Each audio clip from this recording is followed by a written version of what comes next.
네, 반갑습니다. 예.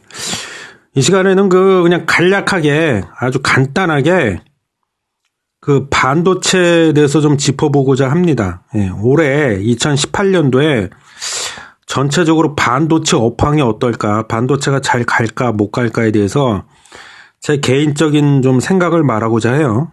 예. 일단 작년, 그러니까 2017년도에는 반도체가 잘 갔어요. 예, 잘 갔죠. 예, 삼성전자가 뭐 사상 최대 실적을 내고 SK 하이닉스도 그렇고 잘 갔어요. 예. 그래서 제가 지난 2017년 1월 6일 방송에서 아마도 2017년은 반도체의 한 해가 될 것입니다. 제가 분명히 그렇게 얘기했어요. 분명히. 예. 근데 진짜 그렇게 됐어요. 예. 아주 칭찬해. 예. 잘난 척 좀 해봤습니다. 예. 그렇다면 올해 2018년도는 반도체가 어떻게 될까? 예. 결론부터 제 생각을 말하자면요. 예. 올해도 가기는 갈 것이다. 저는 분명히 그렇게 밝혀둡니다.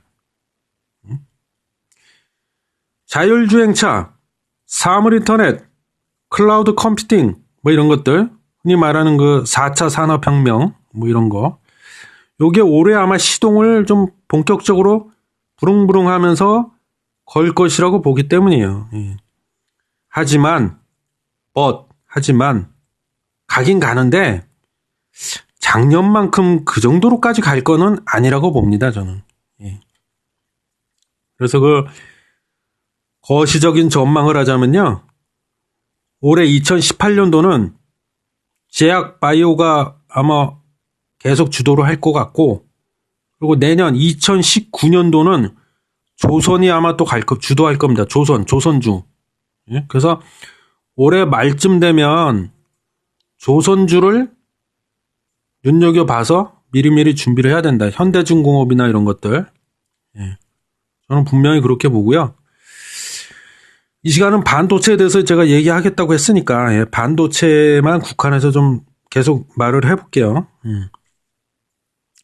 이 주식 투자에서 성공을 하려면은요, 우리가 무엇보다 가장 중요한 거는 산업 전반에 대한 이해가 필수라고 봅니다, 저는. 산업을 모르는데 무슨 주식 투자를 한다는 겁니까? 산업을 모르는데, 업종을 모르는데. 따라서 이 반도체 관련 내가 주식에 한번 투자를 해야겠다 그러면은 반도체 업종에 대한 이해가 반드시 필요합니다. 그래서 반도체 산업을 먼저 이해를 하셔야 돼요. 예. 근데 반도체가 또 어려워. 그죠? 뭐 전공정이네, 후공정이네, 뭐 증착이네, 뭐 식각이네, 뭐 패키징이네. 다 뭐야 그게. 어렵죠. 당연히 전문가도 아니고 전공을 한 사람도 아닌데 엄청 어려워. 웨이퍼는 뭐고 또 뭐 식각에도 뭐 습식이 있고 건식이 있고 요즘엔 또 플라즈마를 이용해서 식각도 많이 하거든요. 어렵지만 그렇잖아요. 우리가 모든 게 마찬가지겠지만 자꾸 어려워하면서 어렵게만 생각하면 점점 더 어려워져. 근데 반대로 쉬워 하면서 쉽게 생각하면 또 한없이 쉬워집니다. 예, 그래서 제 나름대로 그냥 수박 겉핥기가 되겠지만 제 나름대로 반도체 업종의 특징을 뭐 시간 제약도 있고 해서 핵심만 요약을 한번 해볼게요. 이 반도체 업종은요, 좀 특이한 점이 하나 있는데 이게 뭐냐면 이 고정비 비중이 굉장히 큽니다. 고정비가 뭐예요? 고정 쪽으로 들어가는 비용. 그게 타 산업 분야에 비해서 굉장히 커요. 그래서 이 반도체는요, 공급 과잉이 정말 중요해요. 공급 과잉. 이 한번 공급 과잉이 일어나기 시작해버리면요, 이 악순환의 고리를 끊기가 대단히 어렵다. 반도체는. 그래서 공급이 중요하다. 수요보다. 그래서 어떻게 보면 수요보다 공급이 더 중요하다. 반도체 업종은. 그래서 항상 이 공급 과잉이 일어나거나 공급 과잉이 일어날 조짐이 보이나 안 보이나 그거를 항상 우리가 눈여겨봐야 된다. 또한 고부가 가치의 기술 집약적 산업이죠. 이거는 노동 집약적 사업이 아니고 기술 집약적 산업. 오늘 발음 또 안 되네. 그리고 고부가가치 산업이다. 예? 그래서 이 또 특징이 뭐냐면 기술 경쟁력을 쌓는 데까지 굉장히 시간이 많이 필요합니다. 시간이 오래 걸려. 그래서 또 생산 설비, 공장이죠. 공장 같은 거 하나 지으려면 기본이 몇 조 단위로 돈이 들어갑니다. 그래서 막대한 자금이 소요되는 그런 특징을 갖고 있다. 이러한 점들이 의미하는 바는 뭐야? 한마디로 진입 장벽이 높다, 낮다? 매우 높다. 예? 또 얘기할 게 이 반도체 업체들의 그 수익성 있지 않습니까? 수익성이 중요하죠. 수익성이 좋아야 되니까.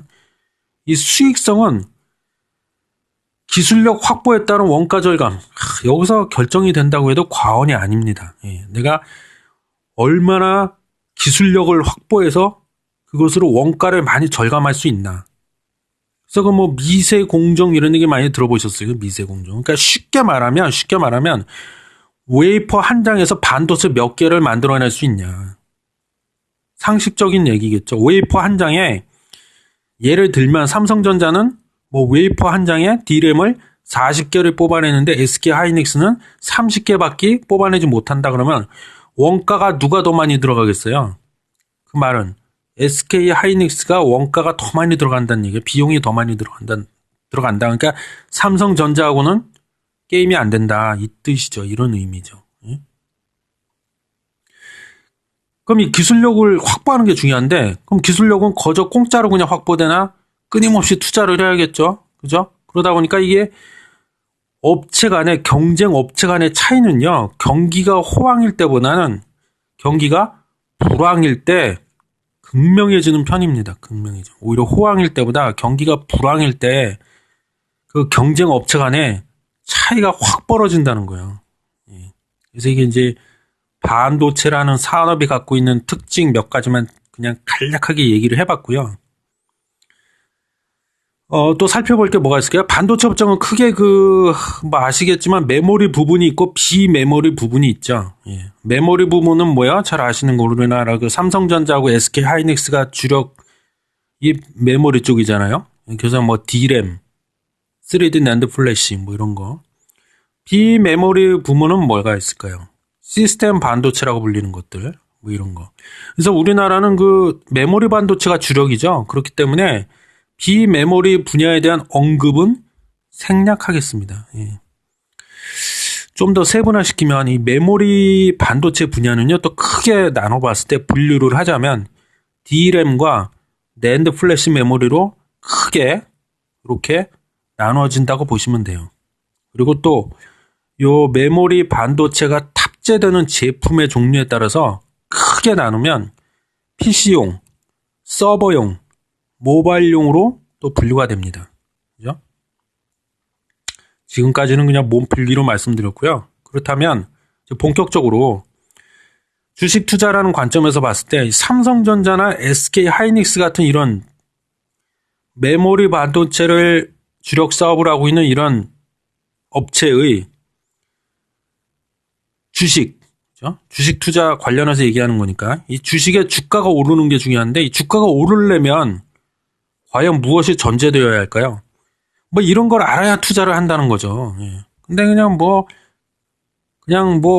예? 묻지마 투자도 아니고, 그죠? 그냥 에라 그냥 일단 좋다니까 사고 보자. 그러니까 맨날 손실이 나는 거예요. 예. 주가가 오르려면 무엇이 전제되어야 할까? 요약하면 이렇습니다. 첫 번째는요, 당연한 얘기겠지만 첫 번째는 반도체 수요가 늘어야 된다. 당연하지 않습니까? 수요가 늘어야 증가해야 가격이 올라가잖아요. 그러면 이 반도체 수요가 늘어나려면 어떻게 해야 되냐? 스마트폰, 태블릿 PC, 노트북 컴퓨터, 데스크탑 PC, 클라우드 컴퓨팅, 사물 인터넷, 자율주행차 등 또 상식적으로 생각해보면 알 수 있잖아요. 반도체가 들어가는 즉 탑재되는 기기들의 출하량이 증가해야겠죠. 당연히. 제가 아까 그랬잖아요. 올해도 아마 작년만큼까지는 아니겠지만 반도체 업황은 올해도 계속 좋을 겁니다. 이렇게 말한 이유도요. 사실은 제 나름대로 이런 부분들 때문에 그런 겁니다. 예. 특히 인공지능하고요. 그 빅데이터의 이 인공지능하고 빅데이터 이게 발전을 하려면 반드시 서버가 있어야 됩니다. 클라우드 컴퓨팅도 마찬가지고 서버가 있어야 되는데 여기 들어가는 그 서버에 들어가는 메모리 반도체 수요가 엄청 늘어날 것이다. 이렇게 본다는 거예요. 뭐 자율주행차 아까 그런 얘기도 했지만 다 마찬가지. 사물 인터넷 이런 거.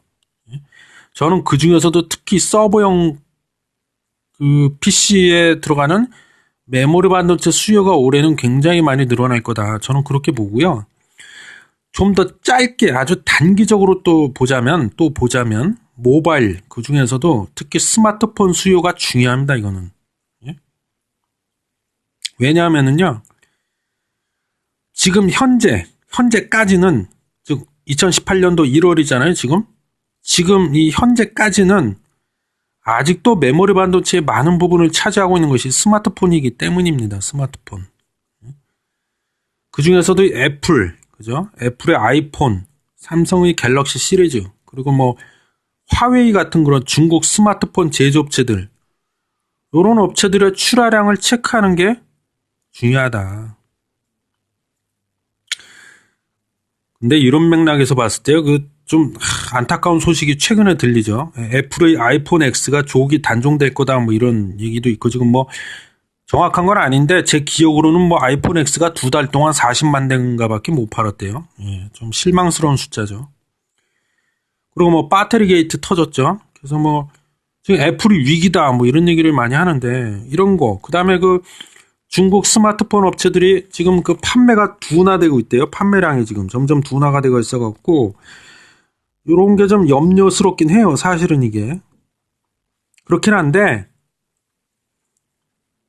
인도 있잖아요. 인도나 뭐 이런 신흥국 쪽의 그 스마트폰은 오히려 또 수요가 늘어나고 있답니다. 지금. 그래서 여기서 커버가 되지 않겠냐. 그리고 제가 아까 강조했던 그 앞에서 말한 서버용 그 D램 수요가 많이 늘어날 것으로 예상이 됩니다. 이거는 아마 제 말이 100% 맞을 겁니다. 서버용 D램 수요 이거는. 그래서 이쪽에서 그 보완이 되기 때문에